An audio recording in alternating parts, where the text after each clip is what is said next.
નમસ્કાર. વિશ્વ સંવાદ એજ્યુકેશન ફાઉન્ડેશન દ્વારા સંચાલિત national institute of mass communication and journalism તરફથી હું છું જાનવી વ્યાસ. अच्छी ખબરના ન્યૂઝ બુલેટિનમાં આપ સૌનું હાર્દિક સ્વાગત કરું છું. ચલો હવે શરૂ કરીએ આજના મુખ્ય સમાચાર. ગુજરાતના ઉદ્યોગ ક્ષેત્ર માટે મહત્વના સમાચાર. પોરબંદરમાં ઉત્તર ભારતનો પ્રથમ વર્લ્ડ ક્લાસ ફર્નિચર પાર્ક વિકસાવવામાં આવશે. પોરબંદરમાં 1914 હેક્ટર વિસ્તારમાં ફર્નિચર પાર્ક વિકસાવવા માટે આયોજન શરૂ કરવામાં આવ્યું છે. ભારતમાં આયાત થતા લાકડાના વેપારમાં ગુજરાતનો લગભગ 70% હિસ્સો છે. નવા પાર્કથી સ્થાનિક ઉદ્યોગને પ્રોત્સાહન મળશે, રોજગારી વધશે અને વિશ્વ સ્તરીય ફર્નિચરની નિકાસ પણ સરળ બનશે. બારવાડા વિસ્તારની જીઆઈડીસી જમીન પર આ પ્રોજેક્ટ વિકસાવવાની યોજના છે. ગુજરાત સરકાર હવે ભવિષ્યના ઉદ્યોગોને ધ્યાનમાં રાખીને નવી ઔદ્યોગિક નીતિ તૈયાર કરી રહી છે. નવી નીતિમાં startup, deeptech, artificial intelligence, generative AI, semiconductor અને ડેટા સેન્ટર જેવા ક્ષેત્રોને વિશેષ પ્રોત્સાહન આપવામાં આવશે. ચિપ ડિઝાઇન, એસેમ્બલી અને ટેસ્ટિંગ માટે નવી સહાયની સાથે યુનિવર્સિટી ઇનોવેશન સેન્ટરને પણ નાણાકીય સપોર્ટ આપવામાં આવશે. રાજ્યમાં નવી રોજગારીની તકો ઊભી થવાની આશા છે. હવે વાત કરીએ કેન્દ્ર અને રાજ્ય સરકારના બે મહત્વના નિર્ણયો વિશે. કેન્દ્ર સરકારે 22 થી 30% ઇથેનોલ મિશ્રિત પેટ્રોલ પર એક્સાઇઝ ડ્યુટીમાંથી મુક્તિ આપવાનો નિર્ણય કર્યો છે. આ પગલાંથી ક્રૂડ ઓઇલની આયાત પર નિર્ભરતા ઘટશે અને સ્વચ્છ ઇંધણને પ્રોત્સાહન મળશે. બીજી તરફ ગુજરાત સરકારે નિવૃત્ત અગ્નિવીરો માટે વર્ગ 3ની સરકારી ભરતીમાં 20% અનામત જાહેર કરી છે.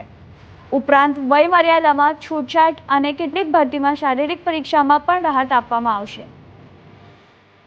ગુજરાત માટે ગૌરવના વધુ બે સમાચાર. યુનાઇટેડ નેશન્સના રિપોર્ટ મુજબ વર્ષ 2025 દરમિયાન વિશ્વમાં સૌથી વધુ શિપ રિસાયકલિંગ ભારતમાં થયું છે અને તેમાં ભાવનગરનું અલંગ યાર્ડ સૌથી મોટું યોગદાન આપી રહ્યું છે.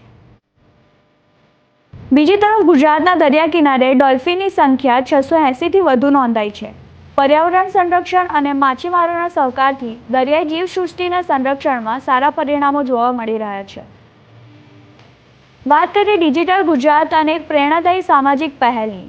ગુજરાત એસટી નિગમમાં QR કોડ પેમેન્ટ શરૂ થયા બાદ ટૂંક સમયમાં જ 112 કરોડ રૂપિયાથી વધુ ડિજિટલ ટ્રાન્ઝેક્શન થયા છે.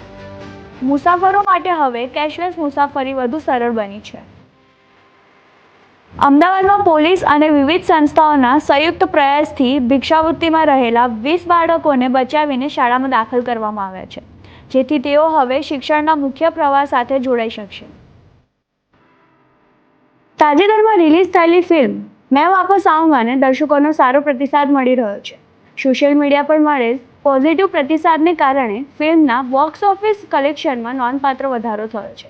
ફિલ્મમાં શર્વરી, વેદાંગ રૈના, દિલજીત દોસાંઝ અને નસીરુદ્દીન શાહના અભિનયની પ્રશંસા થઈ રહી છે. અમદાવાદના સ્વિમર આર્યન નહેરાએ 79મી સિનિયર નેશનલ એક્વેટિક્સ ચેમ્પિયનશિપમાં શાનદાર પ્રદર્શન કરીને 22 વર્ષ જૂનો રાષ્ટ્રીય રેકોર્ડ તોડી નાખ્યો છે.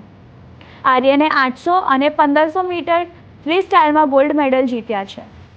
આ સિદ્ધિ સાથે તેણે કોમનવેલ્થ અને એશિયન ગેમ્સ માટે પણ ક્વોલિફાય કર્યું છે.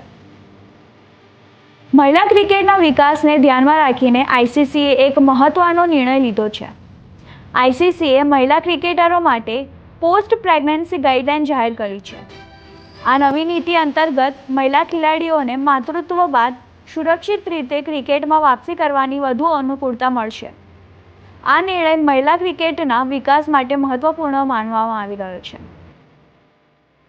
હવે વાત કરીએ ટેકનોલોજી અને કોર્પોરેટ જગતની. મેટા કંપનીએ ક્રેડના સ્થાપક અને સીઈઓ કૃણાલ શાહને વોટ્સએપના નવા વૈશ્વિક વડા તરીકે નિયુક્ત કર્યા હોવાની જાહેરાત કરી છે.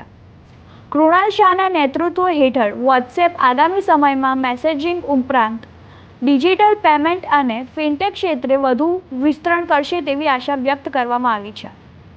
આ સાથે મેટાએ ક્રેડમાં મોટું રોકાણ કરવાની પણ જાહેરાત કરી છે. નજર કરીએ ભારતીય નૌકાદળની વધતી તાકાત પર.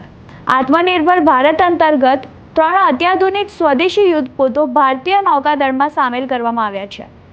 સુપરસોનિક મિસાઇલથી સજ્જ આ યુદ્ધપોતો સમુદ્રમાં ભારતની સુરક્ષાને વધુ મજબૂત બનાવશે અને હિન્દ મહાસાગરમાં ભારતની વ્યૂહાત્મક ક્ષમતામાં નોંધપાત્ર વધારો કરશે.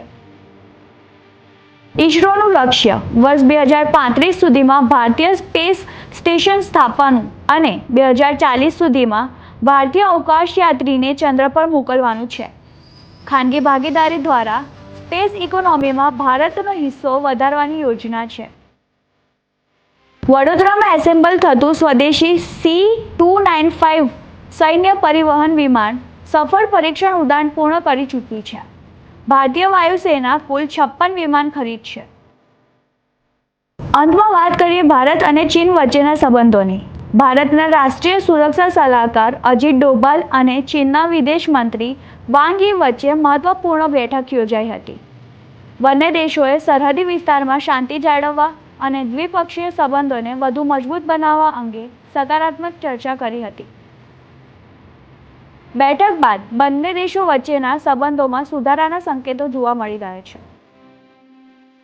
अच्छी ખબરના બુલેટિનમાં બસ આટલું જ. ફરી મળીશું નવા સમાચાર સાથે. ત્યાં સુધી મને રજા આપો. નમસ્કાર.